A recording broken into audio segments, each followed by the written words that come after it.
ସମସ୍ତଙ୍କୁ ଜୟ ଜଗନ୍ନାଥ। ଆଜି ଜାଣିବା ଭକ୍ତ ଆଉ ପ୍ରଭୁ ଜଗନ୍ନାଥଙ୍କ ବିଷୟରେ। ପୁରୀ ଧାମରେ ମହାପ୍ରଭୁଙ୍କ ଦର୍ଶନ ପାଇଁ କେତେ ଦୂରରୁ ଧାଇଁ ଆସନ୍ତି ଭକ୍ତ।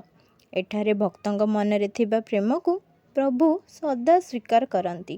ଏକ ଦିନର କଥା, ଜଣେ ବୃଦ୍ଧ ଭକ୍ତ ଦେହରେ ଶକ୍ତି ନଥିଲା, କିନ୍ତୁ ହୃଦୟରେ ଅସୀମ ଆସ୍ଥା।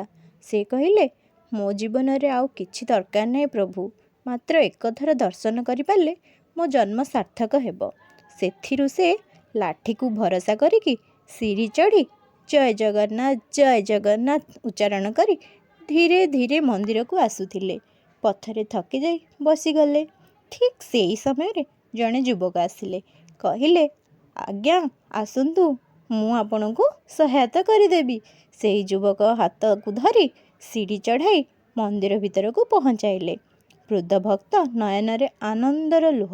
ମହାପ୍ରଭୁଙ୍କୁ ଦର୍ଶନ କଲେ, ମନରେ ଶାନ୍ତି, ହୃଦୟରେ ସୁଖ। ଦର୍ଶନ ଶେଷରେ ପଛକୁ ଦେଖିଲେ ସେଇ ଯୁବକ କେହି ନଥିଲେ।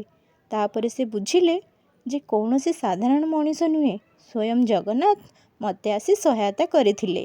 ଏହି କାହାଣୀରୁ ଆମେ ଏହି ଶିକ୍ଷା ପାଇଲେ ଯେ ସତ୍ୟ ଭକ୍ତିରେ ଭଗବାନ ନିଜେ ଆସନ୍ତି। ଭକ୍ତଙ୍କ ପ୍ରେମକୁ ପ୍ରଭୁ କେବେ ଅସ୍ୱୀକାର କରନ୍ତି ନାହିଁ। ଭକ୍ତି ଯେତେ ଭକ୍ତି ସେତେ ପ୍ରେମ। ଜୟ ଜଗନ୍ନାଥ।